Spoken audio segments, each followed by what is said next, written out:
kumvira novuga ngo sivyo biduhesha agakiza. Obeying doesn't give us salvation. Agakiza tugahabwa kwizera Yesu is by believing in Christ, tukamwakira, receiving Him, akatubera umwami n'umukiza w'ubugingo bwacu. being the Lord and Savior of our life. Muri uko kumwizera duhabwa no kugororoka. By believing there is also righteousness that we get. Kumvira, obedience, biza inyuma y'ako gakiza, after the very salvation, ariko nivyankenerwa but it cyane is so needed kugira ngo dushobore kugira umugisha, so that we may be blessed, dushobore kubaho we may neza, live well, dufise n'amahoro. also peaceful as well. Iyo twumviye When we are obedient, duhabwa Mpwemu we Yera, get the Holy Ghost, ariwe Mpwemu w'ukuri, who is the Spirit of truth, uw'ab'isi the one of the words, batarakira Yesu, one of not Christ, batazi, they don't know, badashobora no they kwakira, can't even receive, kuko nta n'uwo bazi. for they don't even know Him. Abarongorwa na Mpwemu Yera Those who are led by the Holy Ghost of nibo God bana are b'Imana. the true children of God.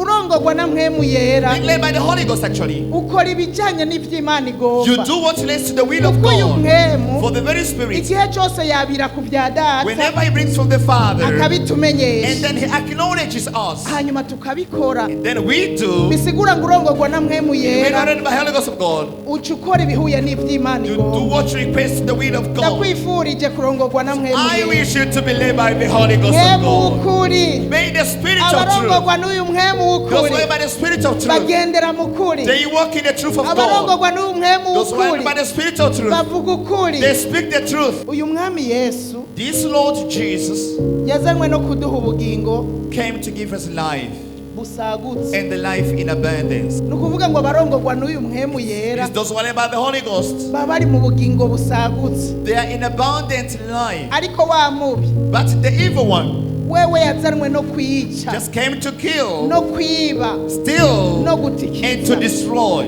Imana idufashe cyane. Praise the name of the Lord. Ariko ubu Yesu But this Jesus, yatuzaniye ubugingo He brought busagutse. us abundant Mu life. yandi majambo, In other words, ntagomba ko biherera mu kurongorwa na Mpwemu Yera doesn't want gusa. it to end by being led by the Holy Ghost. Imana yacu ntigomba ko biherera aho Our God gusa, doesn't want to just end ariko by there. iragomba ko twuzura, He wants us to be filled up. kuko icyamuzanye ubu For Yesu the reason Jesus Christ nuko came turonka is ibisesekaye, us to have an nuko tuba mu overflow, bugingo to busagutse. live in overflow life of abundance. Haleluya. Hallelujah. Aragomba ko twuzura uyu He Mpwemu wants us to Yera. be filled by the Holy Ghost. Uzura Mpwemu Yera mu izina rya Filled by the Yesu. Holy Ghost in the name of Jesus Yesu nicyo Christ. cyamuzanye That's why Christ kuduha came ubugingo to busagutse. give us abundant life. Utabaye muri ubu bugingo If busagutse, you don't live this abundant life, ni kimwe muri bibiri. it's one of two. Ucuhura na wa wundi yaje kwica You no meet kwiba no The one who gutikiza, came to kill, steal, and destroy. ariko uhaye ubugingo bwawe Yesu, But when you give your life to Jesus Christ, uca wuzura Mpwemu you're Yera, filled by the Holy Ghost. ukaba mu bugingo busagutse. Sanze Imana iri mu ruhande rwacu, bose